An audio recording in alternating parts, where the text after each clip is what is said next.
நேற்றைய தினம் நடைபெற்ற பாகிஸ்தானுக்கு எதிரான சூப்பர் 8 ஆட்டத்தில் இங்கிலாந்து அணி வெற்றி பெற்றுள்ளது.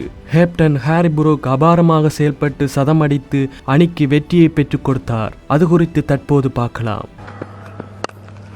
आर्चर ने खेल दिया है ऐसे, एक रन के लिए बड़ी तेजी से दौड़े, 4 रन मुकम्मल किए और इंग्लैंड इस चौके के साथ T20 உலகக்கோப்பை சூப்பர் 8 ஆட்டத்தில் பாகிஸ்தான் அணி நிர்ணயித்த 165 ரன்கள் இலக்கை இங்கிலாந்து அணி 19.1 ஓவர்களில் துரத்தி வென்று அரையிறுதிக்கு முன்னேறியுள்ளது. ஓபன் பேட்ஸ்மேன் சகிப் ஜாடா பர்கான் 45 பந்தில் 7 பவுண்டரி 2 சிக்சர்கள் உட்பட 63 ரன்களை குவித்து அசத்தினார். மேலும் பாபர் அசாம் 24 பந்துகளில் 25 ரன்களும், பக்கர் ஜமான் 16 பந்துகளில் 25 ரன்களும், சதாப் கான் 11 பந்துகளில் 23 ரன்களும் எடுத்து பாகிஸ்தான் அணி 20 ஓவர்கள் முடிவில் 9 விக்கெட்டுகளை இழந்து 164 ரன்களை எடுத்தது. இங்கிலாந்து அணியின் லியான் டாஷன் 4 ஓவர்களில் 24 ரன்களை விட்டுக் கொடுத்து 3 விக்கெட்டுகளை கைப்பற்றினார். ஜோப்ரா ஆர்ச்சர் 4 ஓவர்களில் 32 ரன்களை விட்டுக் கொடுத்து 2 விக்கெட்டுகளையும், ஜேமி ஓவர்டன் 3 ஓவர்களில் 26 ரன்களை விட்டுக் கொடுத்து 2 விக்கெட்டுகளை எடுத்திருந்தனர்.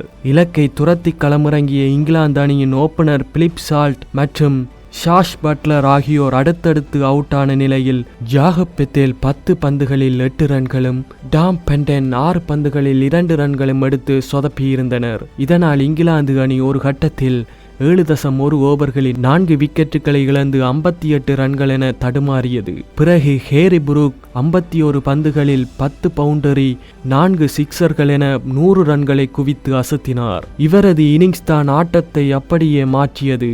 பேட்டர்களுக்கு சாதகமில்லாத பிச்சிலும் அபாரமாக செயல்பட்டு 196 ஸ்ட்ரைக் ரேட்டில் ஆடி வியக்க வைத்தார். பிறகு இறுதிக்கட்டத்தில் சாம் கரன் 15 பந்துகளில் 16 ரன்களும், வில் ஜாக்ஸ் 23 பந்துகளில் 28 ரன்களும் எடுத்து இங்கிலாந்து அணி 19.1 ஓவர்களிலேயே 8 விக்கெட்டுகளை இழந்து 166 ரன்களை எடுத்து அரையிறுதிக்கு முதல் அணியாக தகுதி பெற்றுள்ளது. சூப்பர் 8 சுற்றில் 6வது போட்டியாக இன்றைய தினம் கொழும்பு பிரேமதாசா மைதானத்தில் ஸ்ரீலங்கா மற்றும் நியூசிலாந்து அணிகள் மோதவுள்ளது குறிப்பிடத்தக்கது. இங்கிலாந்து அணி முன்பு இலங்கைக்கு எதிராக 51 ரன்கள் வித்தியாசத்தில் வென்ற நிலையில் தற்போது பாகிஸ்தானுக்கு எதிராக கடைசி வரை போராடி 2 விக்கெட் வித்தியாசத்தில் வெற்றி பெற்றுள்ளனர். பாகிஸ்தான் அணியின் அரையிறுதி வாய்ப்பு கிட்டத்தட்ட முடிவுக்கு வந்துவிட்டது. பாகிஸ்தான் அணியின் இறுதிப் போட்டியாக வருகின்ற 28ஆம் தேதி இலங்கைக்கு எதிராக விளையாட உள்ளது. இதில் வென்றாலும் பாகிஸ்தான் அணிக்கு 3 புள்ளிகள் மட்டுமே கிடைக்கும். குறிப்பாக இலங்கைக்கு எதிரான போட்டியில் மெகா வெற்றியை பெற்றால் மட்டுமே அரையிறுதி வாய்ப்பு இருக்கும் என்ற நிலைமை ஏற்பட்டுள்ளது. நியூசிலாந்து அணியால் அதிகபட்சமாக 5 புள்ளிகளையும் இலங்கை அணியால் அதிகபட்சமாக 4 புள்ளிகளையும் பெற முடியும். ஒருவேளை இந்த இரு அணிகளில் ஒரு அணி தோல்விகளையே சந்திக்காமல் இருந்தால் பாகிஸ்தான் அணிக்கு நெட் ரன் ரேட் அடிப்படையில் கூட அரையிறுதி வாய்ப்பு இருக்காது என கணிக்கப்பட்டுள்ளது.